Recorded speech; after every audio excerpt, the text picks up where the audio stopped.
नमस्कार मित्रांनो, आज आपण एक सुंदर विषय मांडणार आहोत.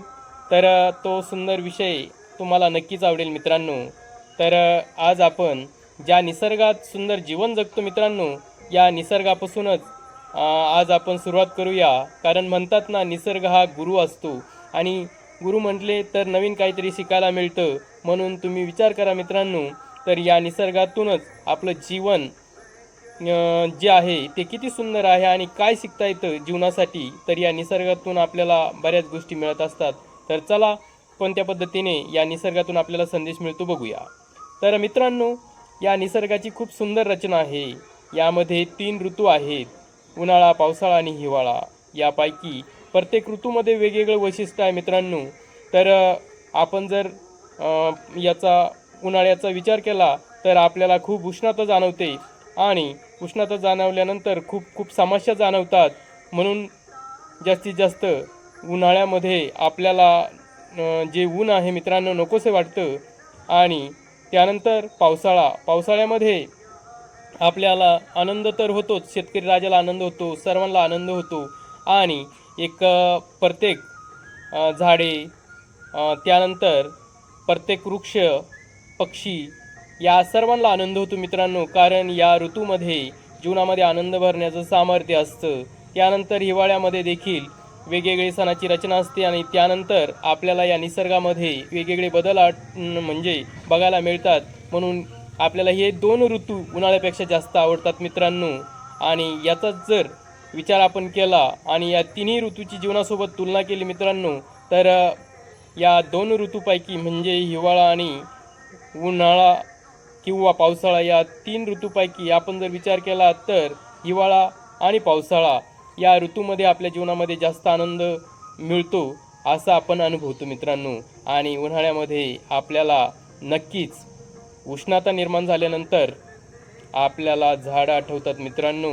आणि या झाडाच्या सावलीमध्ये आपण जास्तीत जास्त जाण्याचा प्रयत्न करतो. म्हणजे जीवनाचं असंच आहे मित्रांनो, ज्या वेळेला जीवनामध्ये दुःख निर्माण होतं, अडचण निर्माण होतात, त्याच वेळेला आपल्याला कोणीतरी आपल्याला मदत करणारं किंवा आपल्यावर छाया धरणारे लोक आठवतात.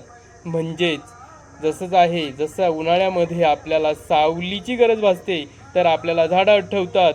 मग आपल्या जीवनातील सावली देणारा वृक्ष कोणते, तर आई वडील असतात मित्रांनो. म्हणून निसर्ग आणि आपलं जीवन याची तुलना जर केली तर हे निसर्गाकडून शिकायला मिळतं. जसं उन्हाळ्यात आपल्याला झाडं आठवतात, तर सावली देणारी झाडं आपल्याला आठवल्यानंतर आपण त्यांचा आसरा घेतो. तसेच ज्या वेळेला जोपर्यंत आईवडील आहेत तोपर्यंत आपल्या जीवनामध्ये मित्रांनो कोणत्याही पद्धतीचा उन्हाळा नसतो. म्हणजे ते आपल्याला हिवाळा आणि पावसाळ्यामध्ये जो आनंद मिळतो त्या ऋतूप्रमाणे ते आपल्याला ममतेची आपल्यावर छाया धरीत असतात.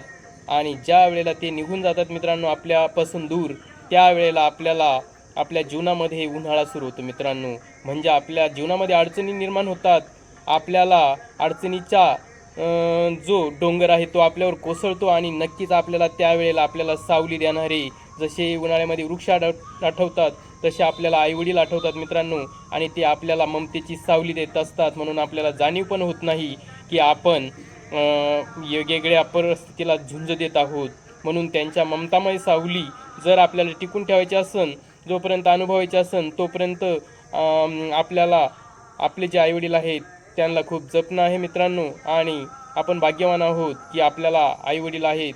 काही काही मुलांना आईवडील नसतात मित्रांनो, त्यांना खूप या समाजाचे अडचणीचे चटके बसत असतात. म्हणून ज्या ज्या व्यक्तीला सुंदर पद्धतीने हे जीवन वाटतं, तर त्या व्यक्तीने, प्रत्येक व्यक्तीने आपल्या आईवडिलांची काळजी घेणं गरजेचं असतं.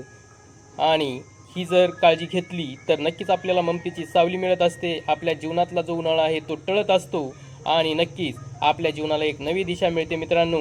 आणि जोपर्यंत आपण आईवडील आहेत तोपर्यंत त्यांना जपणं गरजेचं आहे. म्हणून नक्की आपल्या आईवडिलांना जपा मित्रांनो आणि एक प्रयत्न नक्की करा. नक्कीच तुम्हाला ममतेची सावली मिळेल आणि तुमच्या जीवनात तुम्हाला उन्हाळा जाणवणार नाही. म्हणून या 3 ऋतूमध्ये जसे निसर्गाचे हे ऋतू आहेत, त्या ऋतूपासून आपल्याला शिकायला मिळतं की जीवन आणि निसर्ग हे साम्य आहे आणि निसर्ग हा गुरु आहे. म्हणून या निसर्गाच्या 3 ऋतूच्या माध्यमातून आपण हे उदाहरणाद्वारे आपल्या जीवनाचं साम्य समजून घेण्याचा एक छोटासा प्रयत्न केला मित्रांनो. नक्की आईवडिलाची काळजी घ्या आणि नक्कीच ममतेची जी छाया आहे ती सावली जी आहे ती जीवनाला नक्कीच मिळेल. तर नक्की एक प्रयत्न करा. धन्यवाद मित्रांनो. जय हिंद, जय भारत, वंदे मातरम.